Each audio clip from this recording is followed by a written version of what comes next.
Welcome to the Fantasy Hotline podcast, where what do we talk about? We talk about your wildest fantasies, like elves, and gnomes, and urukai. Yeah, and like Xena girls. Yeah, Xena girls. That's Xena girls, Xena sisters. Anyway, creating a news. Okay, I'm your host, Chris, and I'm Claire. And I'm also your host. Yeah, she's also a host. Welcome to Fantasy Hotline. Do we say podcast? I don't remember. We're kind of okay. To our loyal listeners, we are freeballing. We thought we'd challenge ourselves with a little improv, Del Close style. See if we could remember our introduction. We've been reading our introduction pretty word for word. Yep. And we tried to change things up just now, and you know what? I forgot what we were into here. No, I'm kidding. Sometimes things are built to be broken. Yeah. Problematically. It is so hot in Chicago today. I walked here and it was problematically sweaty.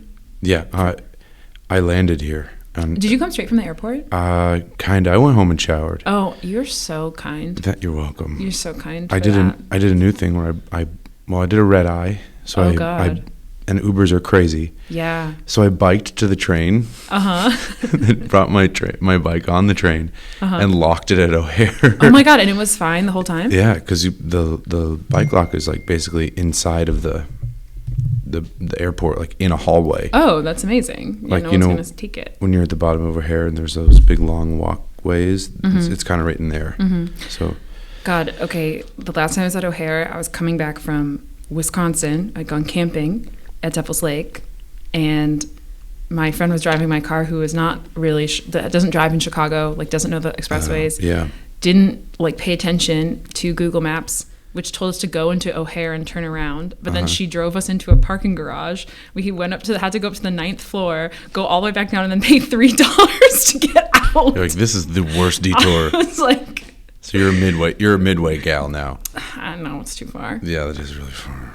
Okay, so the book we're talking about this week is the first in a trilogy of an author I love, Mercedes Lackey. Mercedes Lackey. She's got her flaws. All these books are in the 80s. She's obsessed with birds. Her and her husband own like dozens of birds and have won fantasy songwriting competitions together. Are you serious? Yeah. Okay, I didn't look her up. I should have looked up more about her. This is all residual knowledge I had from being obsessed with her talking horse books from my childhood. Yeah, that's the thing I picked up almost immediately because as if you remember our first episode, Claire talked about how she was kind of a horse girl, and you're still a horse. I'm a horse girl. woman. Yeah, brother. She's grown into a horse woman brother now. Yeah, which is well, there's a comma in there. I know. But that was one of the first things I noticed about the book was like, what's her name? Tarma was like kind of that opening scene where she was like kind of like wailing about what her life used to be. Yeah. And, I forget the name of her horse. Kassira, yeah. Literally, I feel like I know every character's name. I've read this book 5 times, probably. I feel like this is going to be the inverse relationship of when we read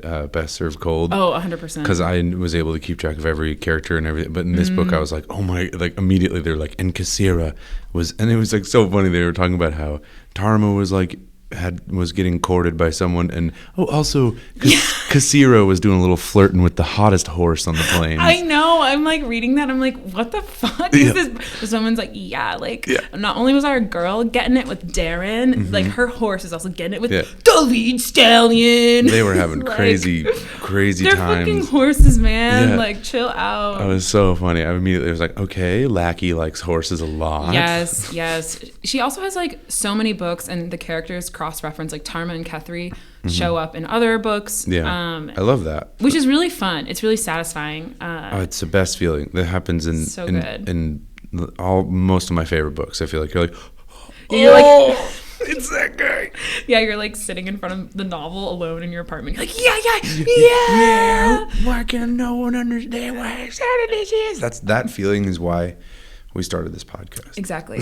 And so this book's a little different than the other ones we've read because it is a collection of short stories, essentially. And this one is missing their origin story, but you kind of get it through flashbacks, sort of like. It was like tuning into like season 2 of a TV show. Yeah, like you can get to know people immediately, but There's occasional little chunks missing, but I like that. It's kind of like it felt like if you Did you feel like you could pick it up? Yeah, I just Okay, cool. let go and was like, oh, it's just light world building. Sometimes because that's like what was best served cold. That's not the first one of that series, but it worked. It is the inverse. Yeah. Okay, so in like 2 sentences, tell me what you would summarize the book as.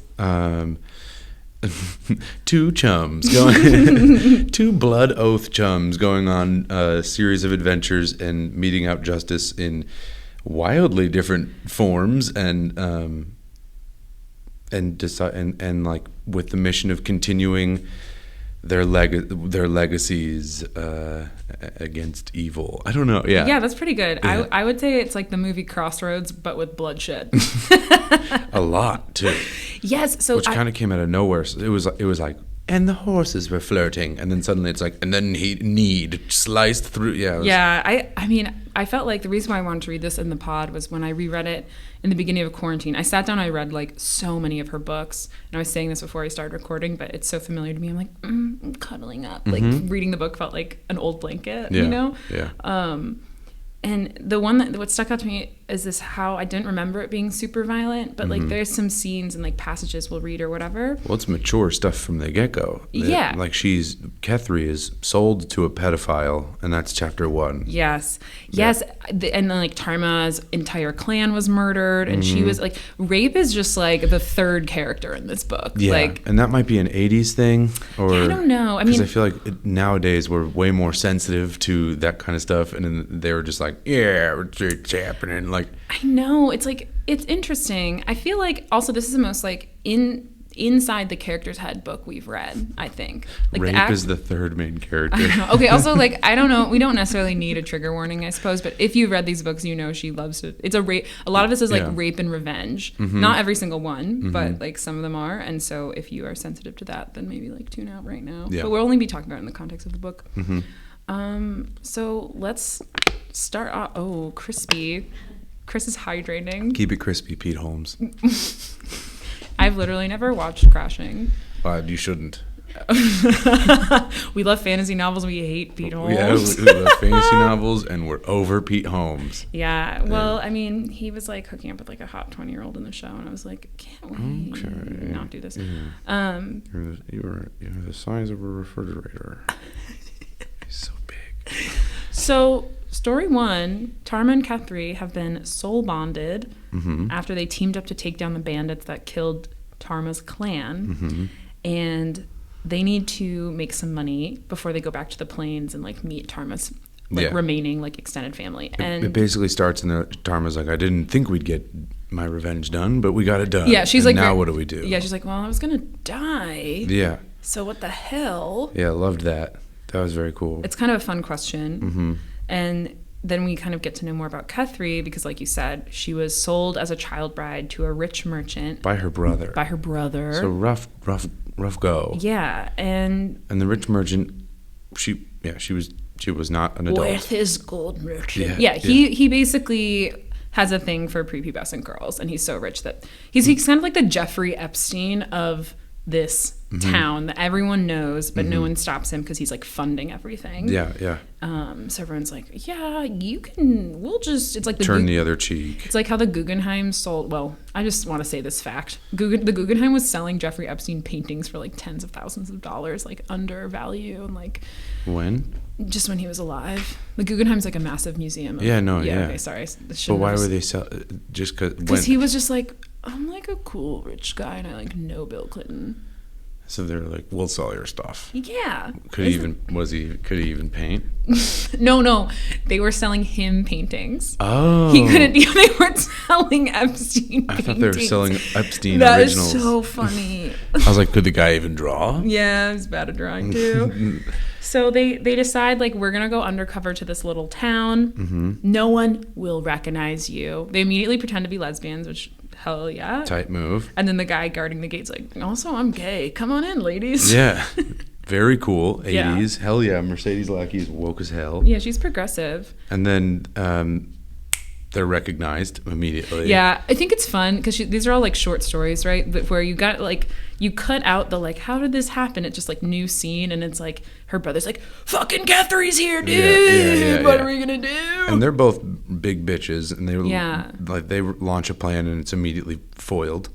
Yes. Yeah. Well, they kidnap her. Oh, they kidnap her, but then it's just like it seemed like. That was one. Yeah. But it was kind of the setup for like. That was the exposition short story. Yes. I guess. And like I think it's funny because rereading this book, I mean, if anyone has read her book or like if you don't have patience for world building, do not read this because there's a part like they go to take a bath and there's 2 pages in which she's like, the copper tubs are here and like the water runs this way, and actually if you're used to these kind of inns, this is pretty nice. It's like, okay, am I going to go there? Like she would get bogged down in details for sure. She loves, this is one of her faster paced books, and she loves to tie things up like too satisfyingly. Yeah. Where it's like, also, Tarma and Kethri are like 19 years old. Again? Or 20. It's another one of those things where I'm like, keep thinking they're older again. Well, they're talking like they're 45-year-old women, which is probably how old Mercedes Lackey was when she wrote this. I wish I could play the book for you, but the way that they read Tarma's voice was like all like, I'm Tarma! Yeah, because she like used to have a beautiful voice and then she got like strangled. Yeah, so now she's like, the name's Tarma. Yeah, God. That's my horse. And she's like, I'm going to tell this 12-year-old who's 7 years younger than me, like, not to go. I mean, I guess it's like basically like a medieval type place. So you grow up young. You grow up fast. Yeah. I wish everyone could have seen your face when you said you grow up young. You grow up young. Yeah, I kind of looked like I was melting. It's like a Harry Carey real quick. Yeah, and on the 5th base is the Shinnon swordswoman of 5th base. I'm really going nuts. I love and respect baseball. Yeah, she's a sports fan. I'm scooting away from the mic because we're getting loud and excited. Well, we're yelling a little. All right, so then they immediately dispatch of those 2 quick enemies right there. It's like they get kidnapped. She gets kidnapped and she's really scared of him. And it's like, I think this is an interesting counterpoint to the character of Monza because it's very surface. Even when we're in her head in that book, it's like very surface level to me. And here we're getting like paragraphs of the inner monologue of all these different characters, of like especially the 2 main characters. Right, so we really know what's going on with them emotionally at all times.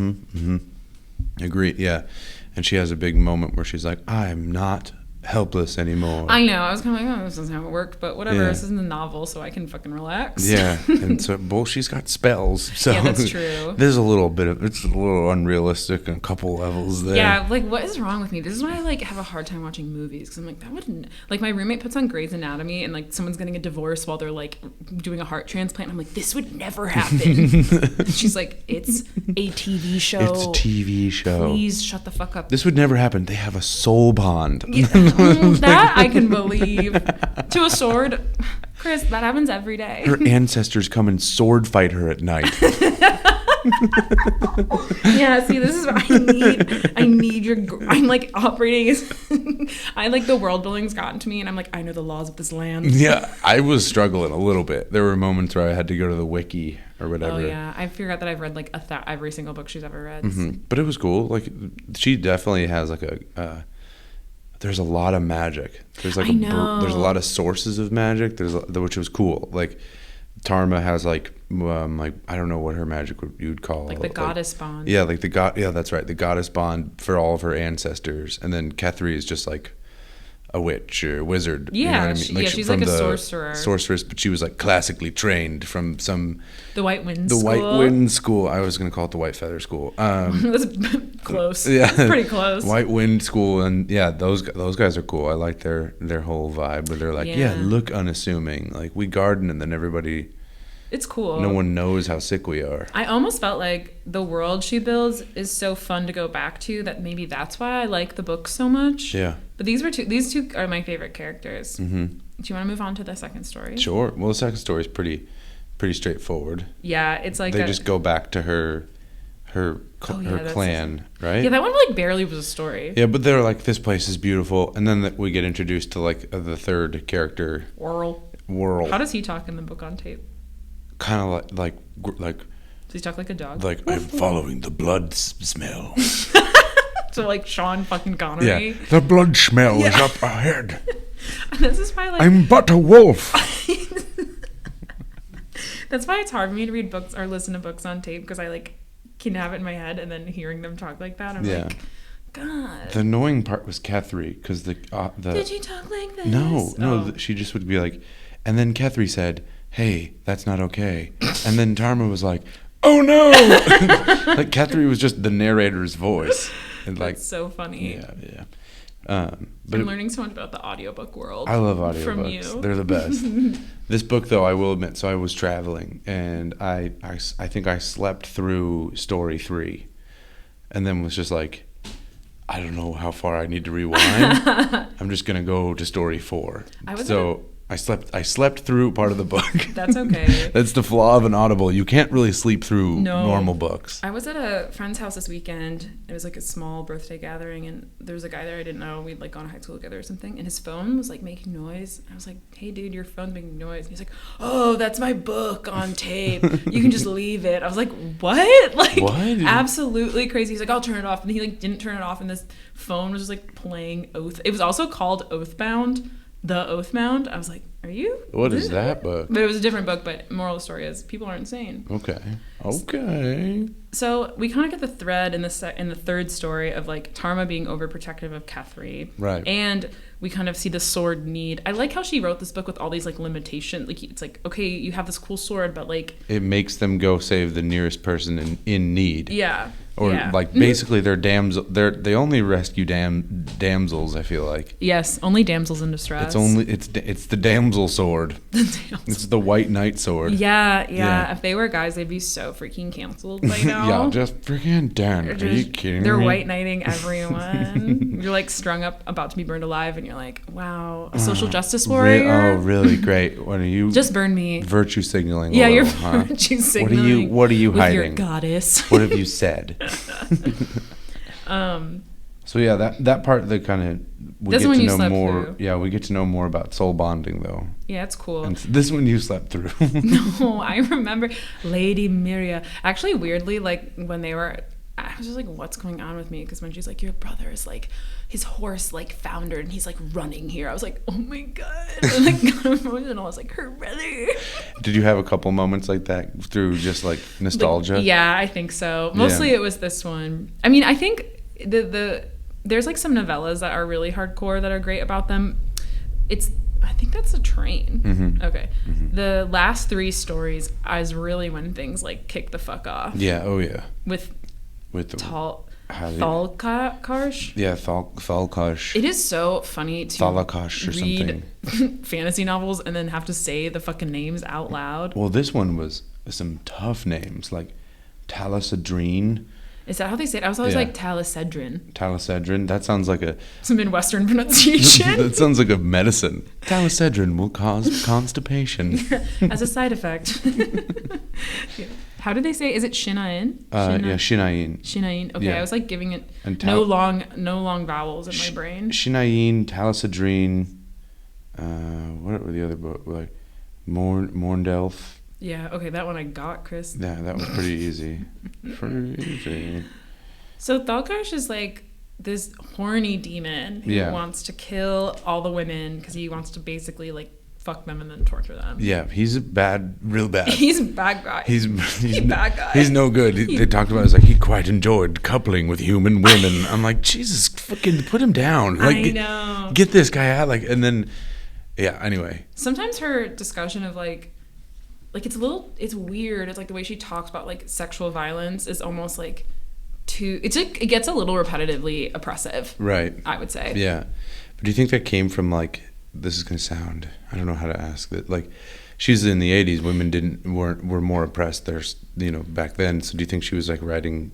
I also think the fantasy landscape was really male heavy. Oh yeah. In the 80s, like it was like they didn't have a character like this. I mean, it's like kind of like second wave feminism in a way. Like her writing is very like. Is she a like outspoken feminist and stuff like that? I mean, I would assume from her writing. Yeah. Yeah. But like I feel like like she talks about how she wrote the first story about them, and Marion Zimmer Bradley, who wrote The Mists of Avalon, published it in like a sword and sorceress sort of like short story compendium, and it was kind of like supposed to be like a little bit of a groundbreaking, maybe not groundbreaking, being like, hey, like we're gonna write this genre but from the voices of women, and it's not just gonna be like she's making fun of tropes kind of throughout it. And like, it's interesting it's kind of one of the, well, you can constantly be like reverse the genders, if you even reverse the genders of like Thalkarsh, he'd be like this like sexy temptress who's just like, oh, I just enjoy laying with men, exactly, but like it's a dude and it's like, oh shit, this is fucking like a serial rapist. Sorry, again. No, he is. But he's like serial rapist demon. Yeah. Who wants to be a god, a sex god? Yeah, basically. He wants to be a fucked up sex god. He wants to fuck his way into godhood. He does. Yeah, I mean, what a way to go. So I feel like she kind of created these characters to be like, okay, like what if like normal women who wanted to be mercenaries were making their way in this world that's against them, but they have the skills where they can flout convention and be taken seriously. And it's kind of like I think that it was refreshing for me to read, I think, when I was younger. Oh, yeah. And the world was like they didn't even address it. They're just like, yep, women are doing everything men are doing. Like that. And that's the world. Here it is. Yeah. And it's still like patriarchal, but like they're still pretty much able to go wherever they want. Yeah. Like immediately I noticed like the very beginning, like when they're going into that town looking for work or whatever.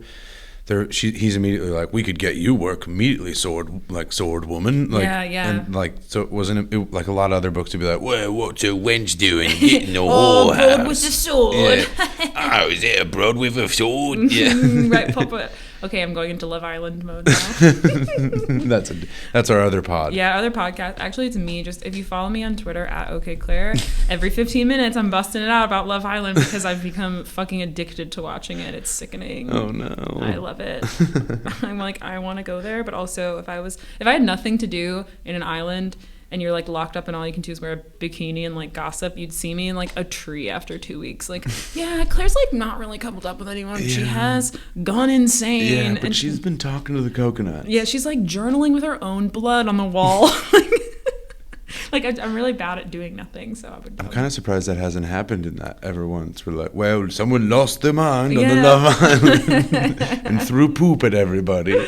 It's only a matter of time. The season's coming out July 12th. Anyway. So Need summons them to Thalkarsh. Thalkarsh.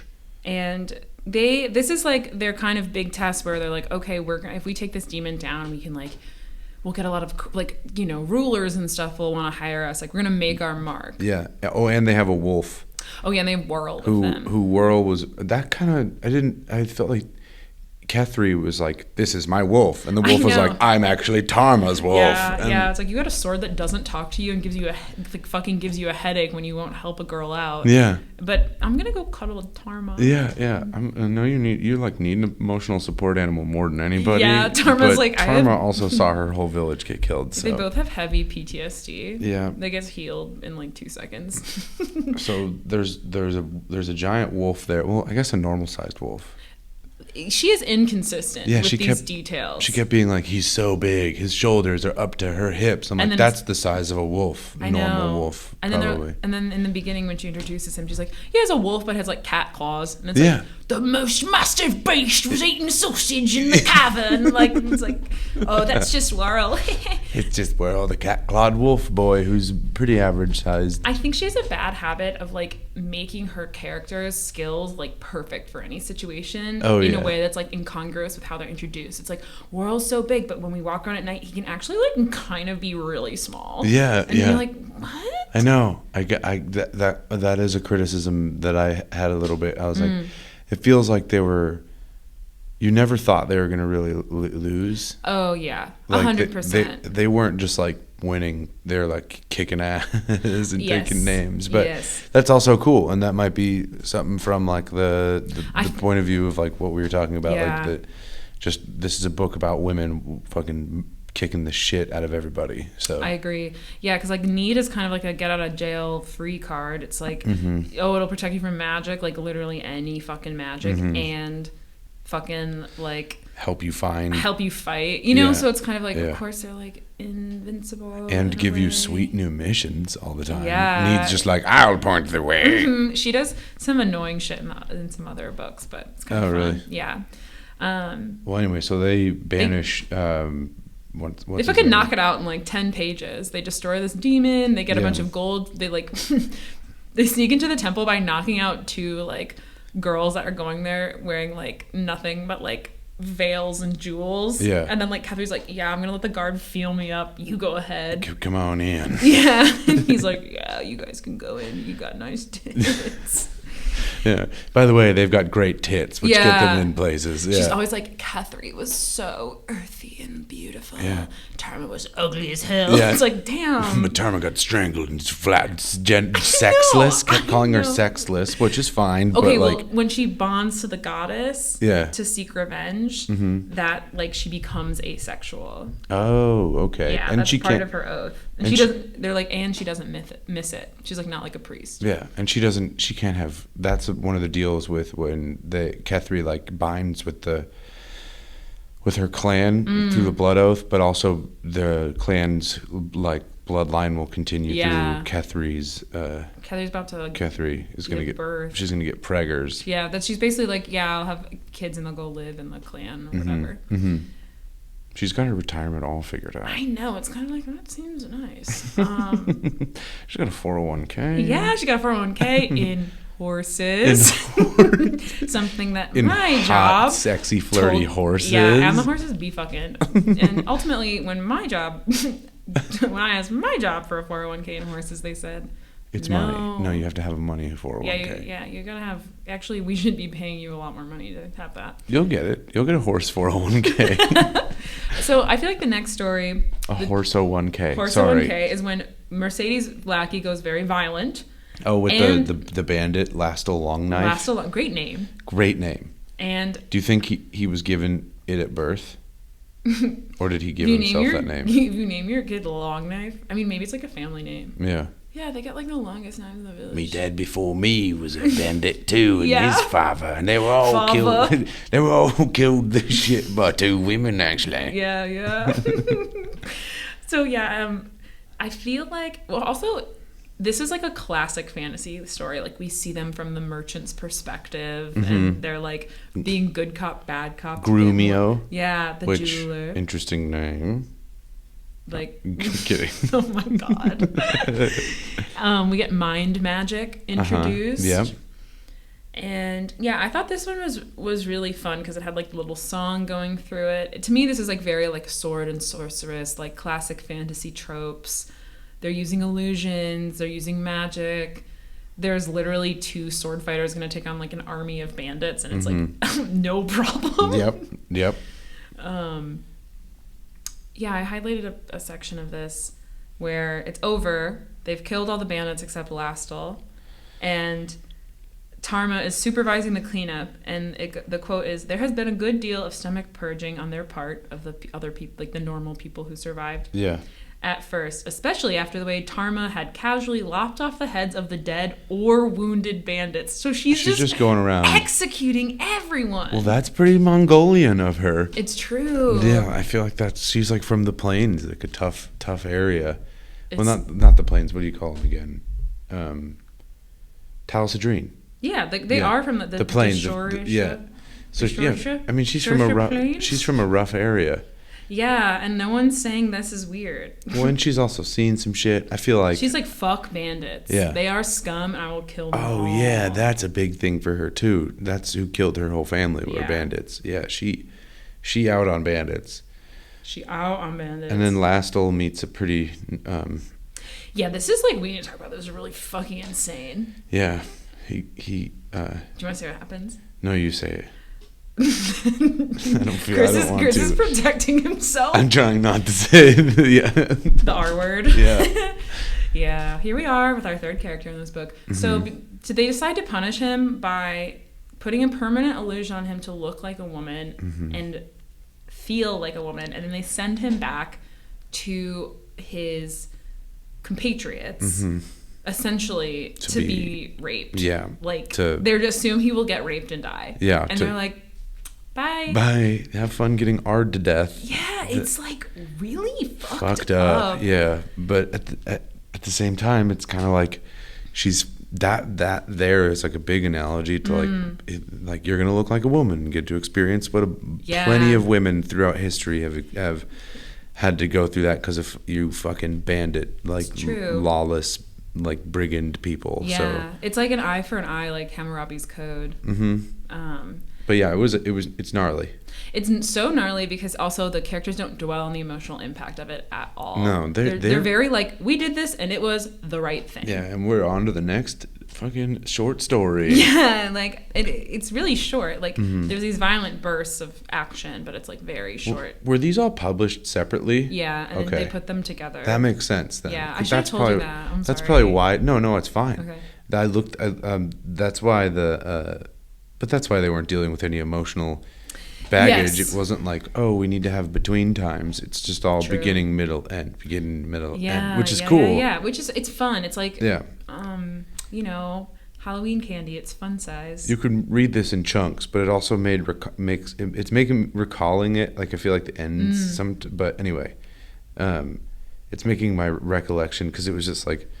And you were sleeping the whole time? Short story, I fell asleep during the book, which is a sentence that is brand new for our time. Oh, I won't take it fucking personally. I'm sorry. I was like, do I rewind or do I just keep cruising through? It's okay. I'm sorry. No, I'm really not upset. I felt like I reread everything in 2 hours. I like powered through it. Took a break for watching Love Island Season 2, episode 25, 26, 27. And then I was like, okay, I'm back. I'm mentally well. I literally wake up and I hear the theme song in my head. A lot of you, like, when we're on the podcast, you're confusing plot lines. I'm like, so Tom left Sophie. Yeah. So then Tarma hooks up with Sophie. And then Sophie cheats on Kethri with Tarma, and they actually recouple together. At the pool. Yes. It's also insane that British television, like, they're all fucking in the same bed under the covers and, like, filming it. Yeah. Like, it's so wild to me.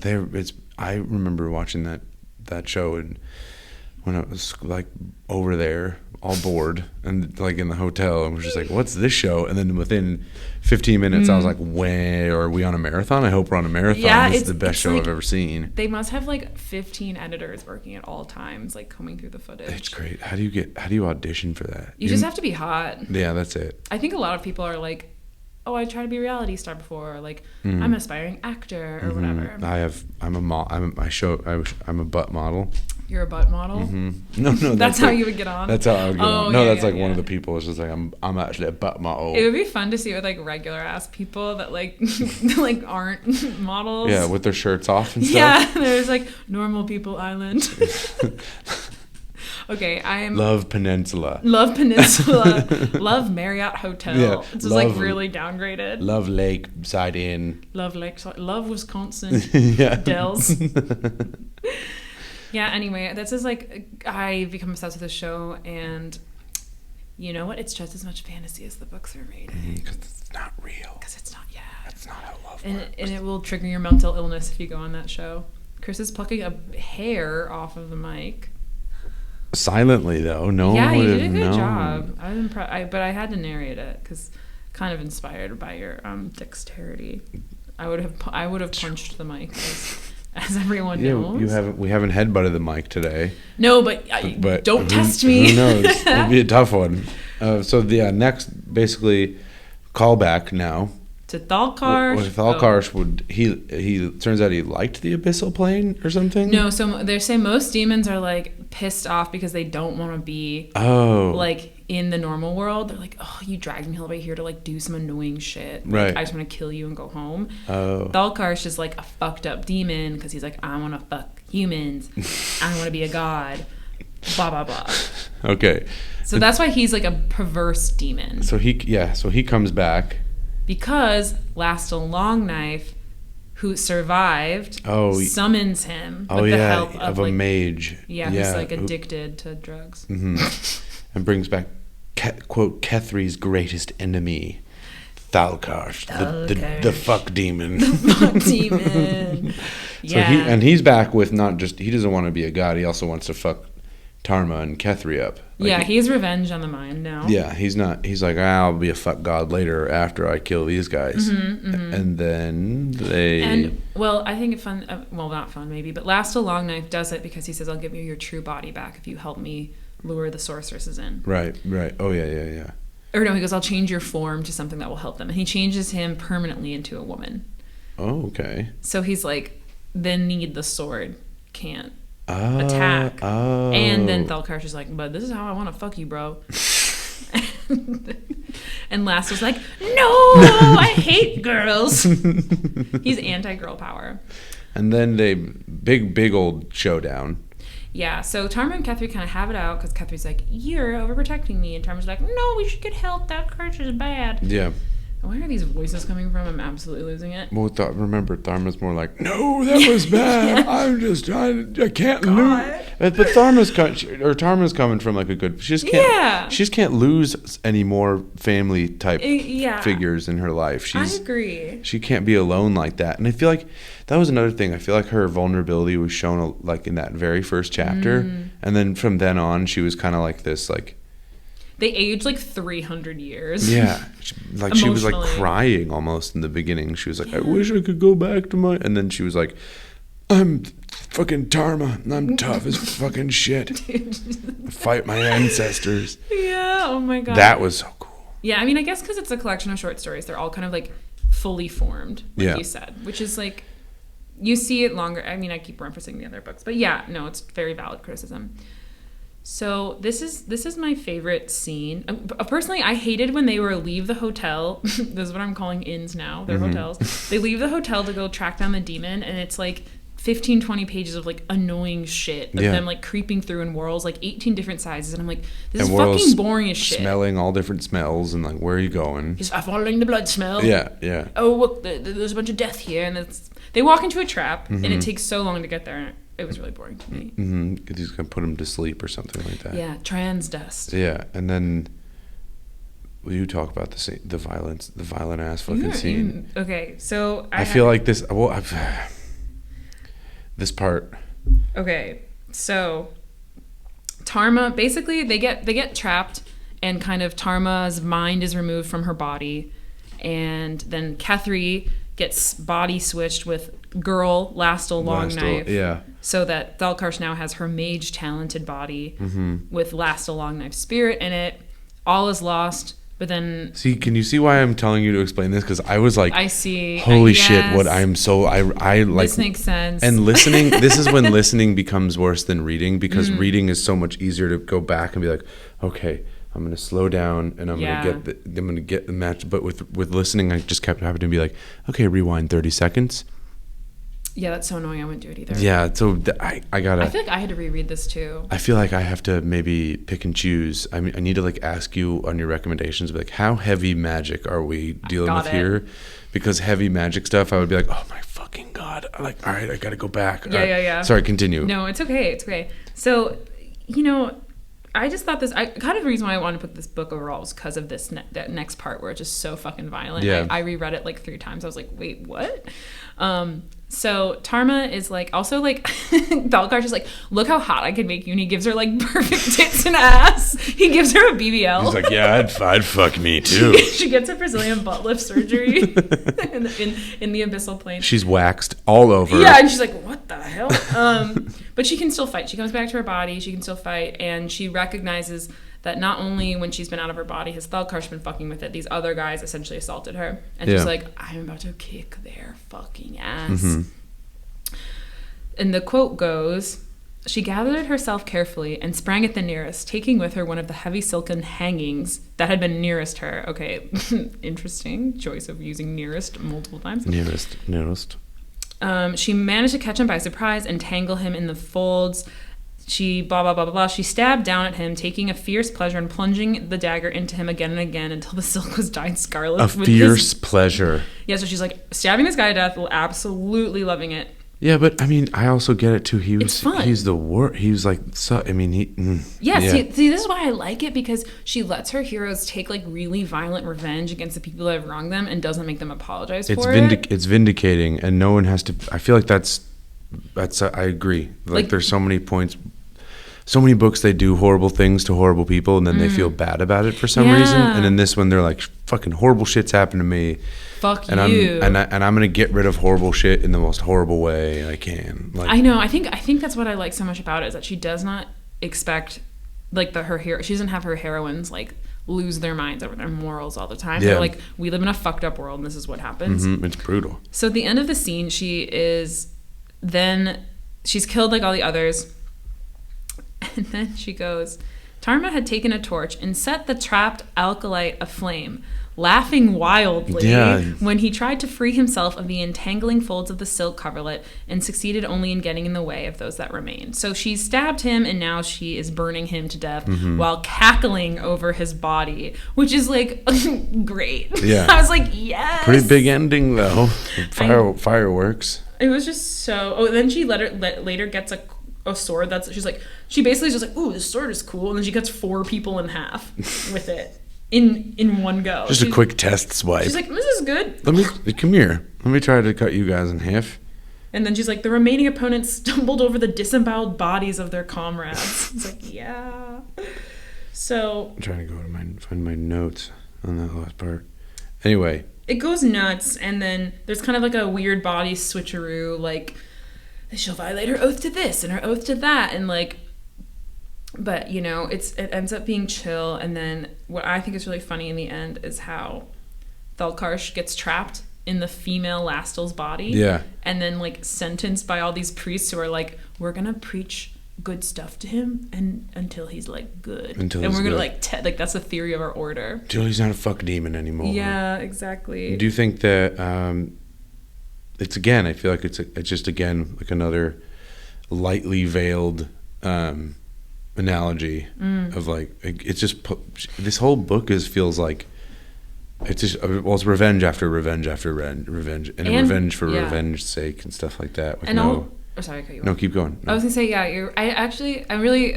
I was so curious to see what you'd get out of this book, and like, I never thought about it that way, but it is just like, truly, the punishments for men are horrible things that happen to women all the time. All the time, yeah. And you really have to like, oh, you're gonna abuse this, like, these women, well, you're gonna have to spend eternity in a woman's body now. And like, it's kind of like, you know, a practice of radical empathy.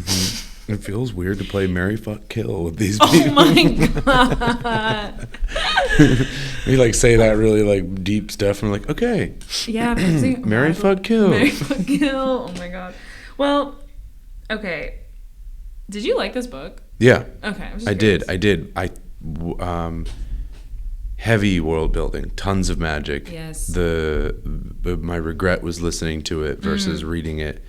I wish I had had more time with it. It's okay. It felt like I was like, well, I didn't understand that part, but we gotta keep cranking. I should have sent you the first, like, the origin story. It's all good. Whatever. It's all good. I want to read more. I want to know more about it. I feel like it's like she feels like a very like a formative author for like a lot of people that were like me reading now. Well, I feel like I also like when you're saying like characters come up and stuff like that, and like more like short stories and stuff, that like kind of reminds me of like what Joe Abercrombie does in all of his worlds. So that feels like he's probably like, maybe she's definitely influential if she was writing like so much then. She's published like over 30 books, and someone has written like a grad school level paper on like the timeline of them. Really? Yeah, I tried to read it. And you read it? Well, yeah, because I was like, what the? Because reading them as an adult, I read, I tried to reread most of the books that she had written that I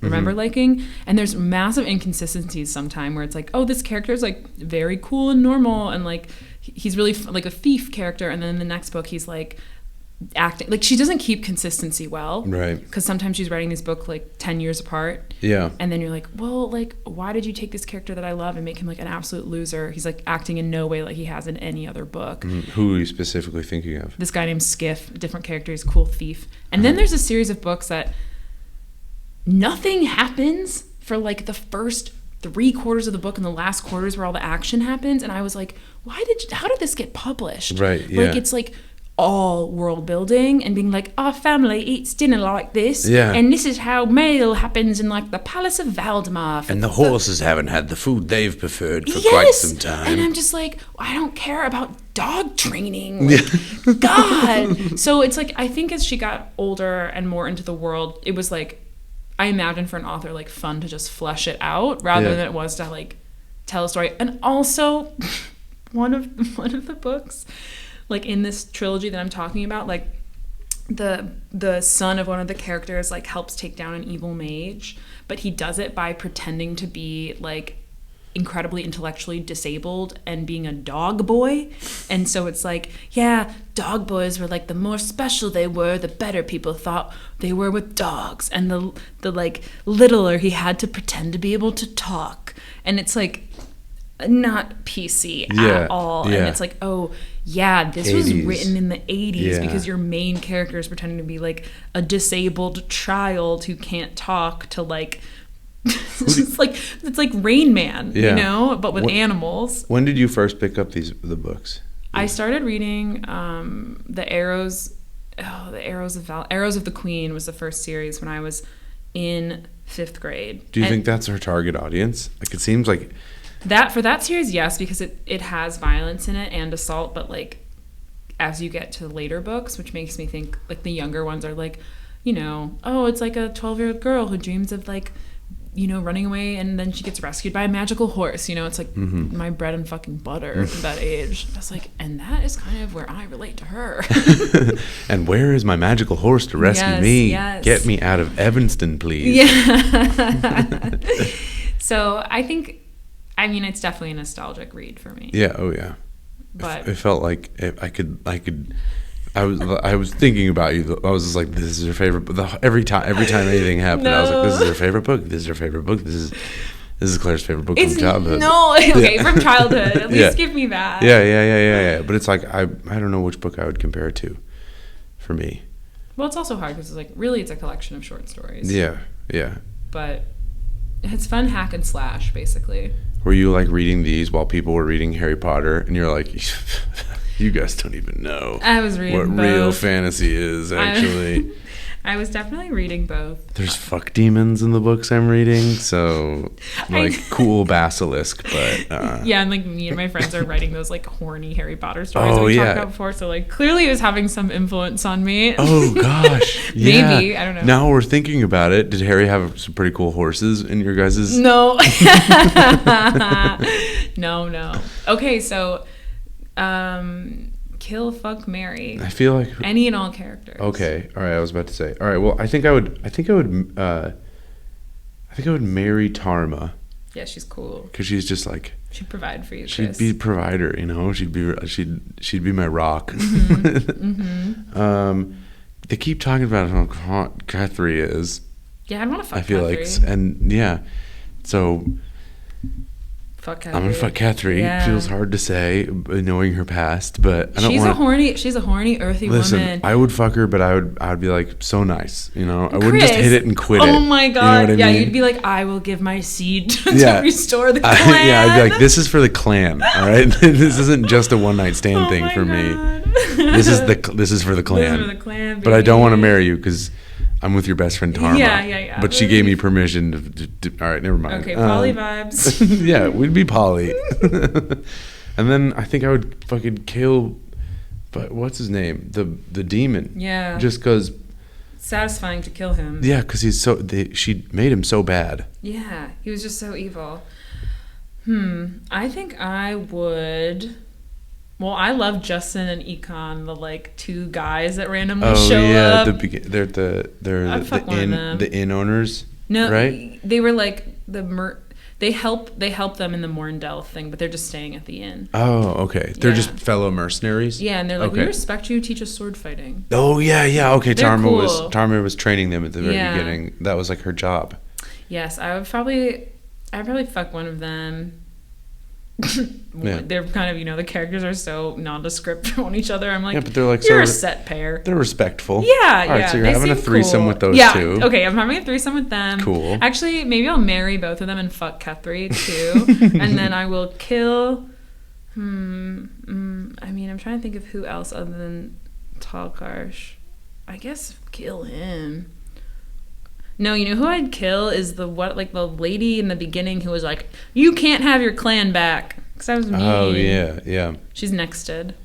Or I would kill her brother. Oh yeah. Oh my god. No, too. I would kill her brother because Yeah. oh my god, I can't say his name at all. Talkarsh is basically dealt with by the end of the book. Yeah. So kill her brother. Because Yeah. he was just getting chased by a guy at the end. Oh god! Oh my god! Big kick. Okay, we can never record like this again. Yeah, at least not. Yeah, we could stand. No, yeah, 6 feet apart. What was I gonna say? Or kill. What was the merchant's name? Like Worth is gold merchant. Yeah, he should die too. Literally, his only punishment for being a pedophile was like, and then everybody laughed at him for the rest of his days. Yeah, like, and it's like, it's like he should have been guillotined. Yeah, right. Like it's weird. Yeah. Okay, what are we reading next week, Chris? That was my knee. I'm so that sorry. just cracked. We could pick that up on the mic there. We are reading That Was My Knee by We Could Pick That Up on the Mic there. I love that book. Sorry, that was a horrible joke. I'm here and I support you. Thank you so much, friend. We're reading Red Rising by Pierce Brown, which kind of was the book that got me into books again. Oh, a little bit. Cool. Like, I feel like I took a big break when I first moved to Chicago. Like I would try to read, but I wouldn't really get through books very often, and I hadn't done Audible at all. So Red Rising was like the first Audible I ever listened to, and that really has got me reading again because it's easy to put on and just bike around the town listening to fucking books. And I also think it's like the perfect mixture of sci-fi fantasy. Like I'm you'll excited. see. Yeah. I read the first 10 to 15 pages, and it was really good so far. And just as a quick plug, Audible, please sponsor this podcast. Yeah, we obviously that would be huge. Love you, and you're kind of on the podcast circuit. Yeah. If someone got a text, it's probably fucking me. Hey, Audible, maybe give me the lyrics to the books. Yeah. I'm gonna start calling like all books having. I'm like, I love the lyrics in chapter 4. If I could actually just get the lyrics to the books from Audible, that'd be great. Like, sir, that's a book. That's just No, I need the lyrics. I don't think you're understanding me. And the music. Do you have the music for it? The notes. I'm gonna play it on my flute. Do you have like the video version of this book? Do you have the movie of this book? Books are movies you read. Anyway, crazy. Whoa. Sponsor us, Audible. Galaxy brain moment. Yes, okay, we will see you next time for Red Rising. And a big thank you to our only sponsor, the Lincoln Lodge, who doesn't sponsor us. We just record here. But we love them. And they have shows every night of the week. Almost, if not every. Right? And a bunch of different podcasts. And a different pulse. And, yeah. I'm dangerously close to going to a British again. British mate from Essex. I've learned more about my fucking heritage from watching Love Island than from my dad. Okay. This was great banter, Claire. It was great banter. We have a proper chat then, right, Chris? Bye. The end.